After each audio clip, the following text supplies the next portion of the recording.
Welcome to Soman Tales. मैं हूँ स्वाति और ये है अमन। And this is 10 things you must know before you visit Andaman. तो सबसे पहले बात आती है प्रॉपर्टी की। अंडमान में ऐसा ज़रूरी नहीं है कि आप बीच फ्रंट प्रॉपर्टी ही लें, क्योंकि हम लोग वहाँ पर एक्सपेक्ट करते हैं कि एकदम मॉलडीव्स वाली वाइब आएगी, बट ऐसा होता नहीं है। कई सारे प्रॉपर्टीज़ वहाँ पर ऐसी हैं जिनके सामने बीच तो है, बट वो बीच इस तरीके से नहीं है कि आप उसका यूज़ कर पाएँ, मतलब वहाँ पे वॉक कर पाएँ या उनकी फ़ोटोज़ वगैरह ले पाएँ।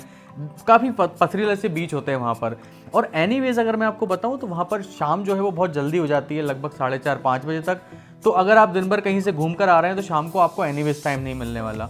और अर्ली मॉर्निंग वहाँ पर भरतपुर बीच या सीतापुर बीच, आपको उन सारे बीचेस घूमने जाना रहेगा। जहाँ तक मैंने देखा था कि मेरी नील आइलैंड पर जो मेरी प्रॉपर्टी थी, उसको मैं यहाँ पर आपकी वीडियो शेयर करूँगा, वो एकदम सामने पथरीला सा बीच था और जिसको हम बिल्कुल यूज़ नहीं कर पाए। हार्डली 10-15 मिनट बैठकर हमें वापस आना पड़ा।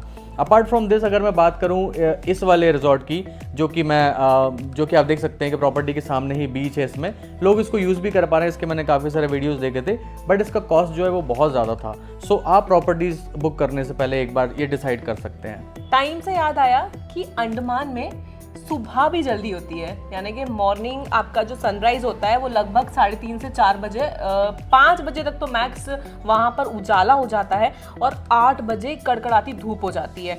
और अगर सनसेट की बात करें तो 4 से 5 बजे तक तो सनसेट हो जाता है और गुड इवनिंग वाला माहौल हो जाता है, रात होने लगती है। एग्जैक्टली। सबसे पहले तो आपको बता दें कि इसका नाम है अंडमान एंड निकोबार आइलैंड। 2004 में जो सुनामी आई थी उसके बाद यहाँ पर टूरिस्ट का जाना रिस्ट्रिक्टेड हो गया है। तो अब आप घूमते हैं सिर्फ Andaman islands. Yes. Port Blair में जहाँ तक है सारी सिम के आपको नेटवर्क प्रॉपरली मिल जाएंगे। नील आइलैंड पर सिर्फ BSNL का नेटवर्क भी आता है और वो भी बहुत कम नेटवर्क आता है, तो आपको ऑफलाइन मैप जरूर डाउनलोड कर लेना है। और इसके अलावा अगर पॉसिबल हो पाए तो BSNL की सिम अगर आप कैरी कर पाएँ, that would be the really best idea, because anyways communication में काफ़ी प्रॉब्लम्स आती हैं। हैवलॉक में भी हमें जियो और एयरटेल के नेटवर्क काफ़ी कम देखने को मिले। होटल्स में वाईफाई होगा लेकिन वाईफाई भी आपको प्रॉपर नहीं मिलेगा। एग्जैक्टली वाईफाई सारे होटल्स में है, लेकिन उनकी जो स्पीड है और जो कनेक्टिविटी और लेटेंसी वगैरह है वो आपको ऐसी रिलायबल नहीं मिल पाएगी कि आप सोच पाओ कि वहाँ से कुछ ऑफिस जैसा कोई वर्क कर पाओ। तो अगली हम बात करना चाहेंगे क्रूज़ की। एक्चुअली अंडमान में अगर आपको एक आइलैंड से दूसरे आइलैंड ट्रैवल करना हो तो वहाँ पर आपको क्रूज़ या फेरी जो हैं वो लेनी पड़ती हैं। तो वहाँ पर 3 प्राइवेट कंपनीज ऑपरेट करती हैं, ग्रीन ओशियन, मक्रूज़ और नॉटिका, जिनमें से हमने चूज़ की थी Nautica because we were travelling with family, तो हमें बस मोस्ट कंफर्टेबल चीज़ चाहिए थी। एक प्रॉब्लम जो हमें फेस करने को मिली कि जब आप नॉटिका में टिकट लेकर अंदर बैठ जाते हो तो बैठने के बाद आपको वहाँ पर डेक एक्सेस नहीं मिलता है, मतलब आप बाहर नहीं जा पाते हो। वो एकदम कम्प्लीटली कवर्ड और पैक्ड एनवायरनमेंट, AC अंदर चलता है, सारी सर्विसेज अच्छी हैं। I would say features wise it is the best, but आपको डेक में बाहर जाने नहीं मिलता, जहाँ पर मैंने अदर वीडियोज़ में देखा हुआ है। I personally did not experience this, लेकिन अगर आप ग्रीन ओशियन या फिर दूसरी कोई फेरी बुक करते हैं तो उसमें आपको डेक में भी एक्सेस दिया जाता है। हालांकि उनका एक्सपीरियंस कैसा है ये मुझे आइडिया नहीं है। आप चाहो तो सिंपली लाइक जब पोर्ट ब्लेयर से आपको हैवलॉक जाना है तब आप डिफरेंट फेरी कर लो, और जब हैवलॉक से नील जाना है तब डिफरेंट फेरी कर लो। ऐसे में क्या है कि आप दोनों चीज़ों के एक्सपीरियंस कर पाएंगे। हमारे टाइम पे हमने पैकेज किया था तो हमारा सारा का सारा नॉटिका बुक हो गया, एंड वी जस्ट वांटेड कि अगर शायद तक ग्रीन ओशियन होता तो थोड़ा बेटर होता। थोड़ा उनको देख कर ऐसा लग रहा था कि यार उनको डेक पे जाने का लाइक एक्सेस मिल रहा है, हमें नहीं मिल पा रहा। That was the only point, nothing else. और फेरी की बात हुई है तो जो प्रॉब्लम मैंने फेस की मैं वो बता दूं। हाँ। कि अगर आपको मोशन सिकनेस या सी सिकनेस होती है तो प्लीज़ मॉर्निंग में ही आप जो वॉमिटिंग या मोशन सिकनेस की जो टैबलेट होती है वो ले लें। इवन अगर आप बोट से भी ट्रैवल करने वाले हैं तो आप वो ले लें, क्योंकि मैंने तो बोट में भी उस सिकनेस को फील किया है और मुझे बहुत प्रॉब्लम हुई है। एग्जैक्टली। नॉशिया और वॉमिटिंग की कोई भी आप एक टैबलेट लेकर उसको like the idea is that आप जितने दिन की ट्रिप पर हो रोज़ सुबह सेम टाइम पे उसको कंज्यूम कर लो, और लाइक पॉसिबल हो पाए तो आपके ट्रैवल के 1 से 1.5 घंटे पहले। It would work like a charm. Like पहले दिन इनको बहुत ज़्यादा दिक्कत हुई थी, बट सेकेंड टाइम से it was like smooth ride.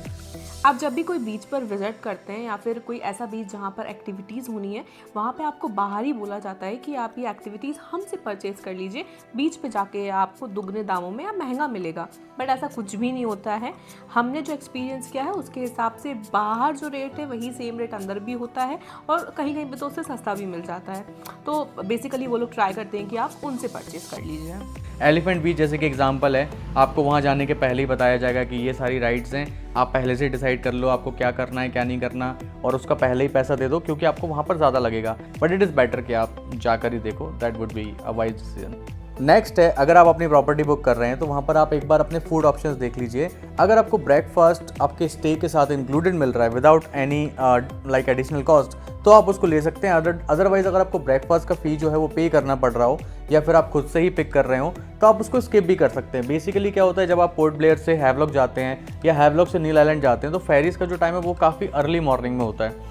तो आप एनीवेज जब फेरीज के लिए जाओगे तो आपको जल्दी जाना पड़ेगा और आपका ब्रेकफास्ट मिस भी हो सकता है। कभी कभी आपकी प्रॉपर्टीज हो सकता है आपको पैक्ड लंचेस पैक्ड ब्रेकफास्ट जो है वो जो कि बहुत बुरा होता है, जो कि काफ़ी बेकार होता है। इट्स बेटर कि आप फेरी में ही कुछ परचेस कर लें अंदर ही, या फिर फेरी से जब आप उतरते हैं तब आप जाके कुछ कंज्यूम कर सकते हैं। जब आप फ्लाइट्स बुक करने जाओ तो सबसे बढ़िया चीज़ ये है कि आप जो वेबसाइट है, फॉर एग्जांपल दिल्ली से ट्रैवल कर रहे हो तो आप दिल्ली से पोर्ट ब्लेयर ना देखकर आप पूरे इंडिया से पोर्ट ब्लेयर की अगर फ्लाइट्स देखेंगे तो वो आपको पूरा कंपैरिजन करके दिखा देगा। जैसे कि इस समय पर आप स्क्रीन पर देख रहे होंगे कि आपको मल्टीपल तरीके से लाइक कंपैरिजन दिख जाता है कि कहाँ से आपकी फ़्लाइट सस्ती पड़ेगी। हमारे टाइम पे जब हम बुक कर रहे थे तो हमारे लिए लाइक हम एमपी से ट्रैवल कर रहे थे, बट स्टिल हमें सबसे चीपेस्ट फ्लाइट जो है वो चेन्नई से मिली।